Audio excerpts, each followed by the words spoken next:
What if I told you that one of the NBA's greatest players of all time, a 7-foot shooter who revolutionized the game, once thought about quitting basketball altogether? That before Dirk Nowitzki became a basketball icon, he was called Dirk Nowitzki because people thought he had no defense. This is the story of how one man went from being written off as too soft to conquering the league and rewriting his legacy forever. Dirk Werner Nowitzki wasn't supposed to be this good. Growing up in Würzburg, Germany, Dirk came from a family of athletes, but even then, his future in basketball wasn't guaranteed. He didn't even start playing the sport seriously until his teenage years, and when he did, people often saw him as a curiosity, a gangly kid who was too tall and too skinny to be anything more than a local standout. Yet Dirk had something most people overlook, a drive to be different. That difference started with Holger Geschwindner, a former German Olympian who became Dirk's mentor and coach. Holger's methods were unconventional, to say the least. Ballet lessons to improve footwork, playing the saxophone to enhance rhythm, and of course, endless shooting drills to perfect that iconic one-legged fadeaway. It was all part of a plan to make Dirk unstoppable. But there was still one massive question. Could this kid from Germany translate his talents to the NBA?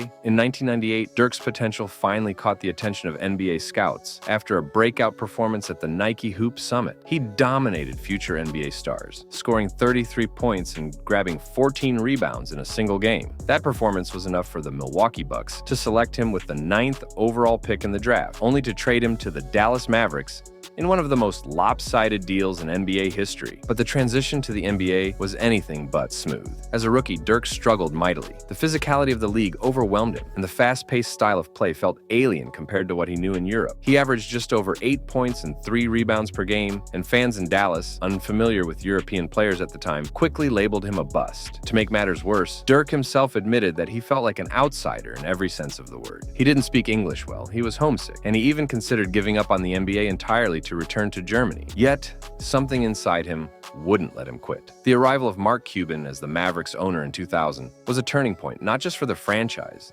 but for Dirk as well. Cuban modernized the organization, investing heavily in training facilities, coaching, and team culture. Dirk, meanwhile, doubled down on his training. By his second season, his scoring average jumped to 17 points per game, and it became clear that he was evolving into a new kind of star, a 7-footer who could shoot from anywhere on the court. Over the next decade, Dirk became the face of the Dallas Mavericks. From 2001 to 2011, the Mavs were a model of consistency, winning 50 or more games in 11 straight seasons. Dirk's unique combination of size, skill, and shooting made him one of the league's most feared offensive weapons. He wasn't a bruising center like Shaquille O'Neal or a two-way force like Tim Duncan. Instead, he relied on finesse, footwork, and a jump shot so precise it became a signature move. But as Dirk's star rose, so did the criticisms. Despite regular season dominance, the Mavericks gained a reputation as playoff underachievers, and no one bore the brunt of that criticism more than Dirk. His inability to win a championship, or even consistently perform in high-pressure moments, led many to dismiss him as soft or incapable of leading a team to the promised land. The doubts about Dirk's legacy reached a boiling point in the 2006 NBA Finals. After leading the Mavericks to their first finals appearance in franchise history, Dirk and his team jumped out to a commanding 2-0 series lead against the Miami Heat. It felt like this was finally his moment. But then, everything fell apart. The Mavericks blew a 13-point lead in Game 3 and proceeded to lose the next 3 games, handing the title to the Heat in a shocking collapse. Dirk's performance in that series was, by most accounts, disappointing. He shot poorly in key moments, missed a crucial free throw in Game 3,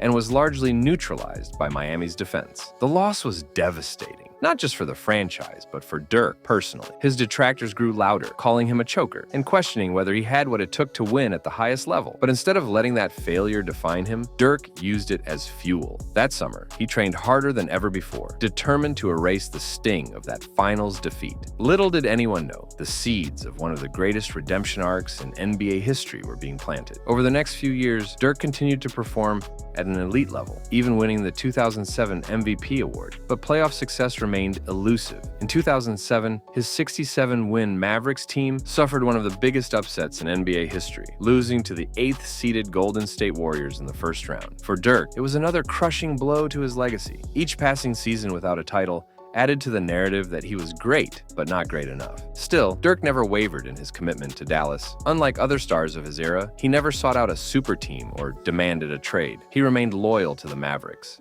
quietly believing that his time would come. And in 2011, it finally did. What happened next wasn't just a championship. It was a storybook ending that no one saw coming. The 2010-2011 season didn't exactly scream championship contender for the Dallas Mavericks. Sure, the team was good, but not great. At least, that's what most people thought. Dirk Nowitzki was still an all-star, averaging 23 points and 7 rebounds per game. But at 32 years old, many believed his best years were behind him. The Mavericks had added Tyson Chandler, a defensive anchor, but the roster was filled with aging veterans like Jason Kidd, Jason Terry, and Sean Marion. To most of the NBA world, this was a team built for a respectable playoff run, not a title. And yet, as the season unfolded, something felt different. The Mavericks weren't just winning. They were coming together in a way that made them greater than the sum of their parts. Dirk's leadership and scoring ability, paired with the defensive presence of Chandler and the steady hand of Kidd, made Dallas a formidable opponent. They entered the playoffs as the 3rd seed in the Western Conference, and though expectations were modest, the stage was set for something extraordinary. The Mavericks opened the playoffs against the Portland Trail Blazers, and while Dirk had his usual strong performances, it wasn't until the second round that the basketball world really started to take notice. Dallas faced the 2-time defending champion Los Angeles Lakers in the semifinals, led by Kobe Bryant and coached by Phil Jackson. No one gave the Mavericks much of a chance, but in a shocking turn of events, they swept the Lakers in 4 games. It wasn't just that they won, it was how they did it. Next came the Oklahoma City Thunder, a young, explosive team featuring Kevin Durant and Russell Westbrook. The Mavericks were old, slow, and supposed to be outmatched, but Dirk had reached another level entirely. In Game 1, he scored an astonishing 48 points while setting an NBA record for most free throws made in a game without a miss, 24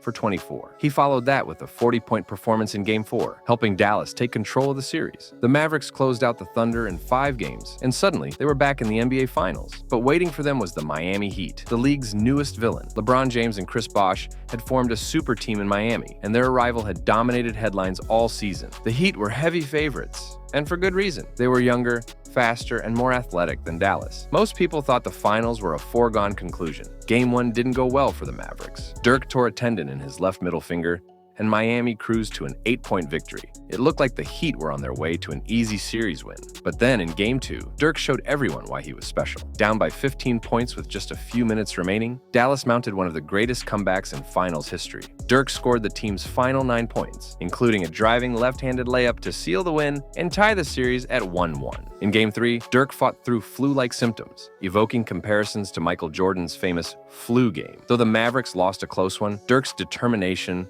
set the tone for the rest of the series. Dallas rallied to win Games 4, 5, and 6, with Dirk delivering clutch performances in each. His one-legged fadeaway became an unstoppable weapon, and his calm under pressure was unmatched. In Game 6, Dirk scored 10 points in the 4th quarter to help seal the victory and secure the Mavericks' first-ever NBA championship. Dirk was also named Finals MVP, averaging 26 points and nearly 10 rebounds per game in the series. But the numbers only tell part of the story. What made his performance so memorable was the context. He defeated a Miami Heat team that was supposed to be unbeatable. He outplayed LeBron James and Dwyane Wade when it mattered most. And he did it with a team of veterans and role players who rallied around him in the ultimate underdog story. Dirk's 2011 title didn't just cement his legacy, it also changed how people viewed him and his style of play. Before Dirk, there was skepticism about whether a European player could lead a team to an NBA championship. He shattered that notion, proving that skill, versatility, and hard work could overcome physicality and athleticism. He also redefined what it meant to be a power forward. In an era dominated by big men who lived in the paint, Dirk was a 7-footer who thrived on the perimeter, using his deadly jump shot to pick apart defenses. His success paved the way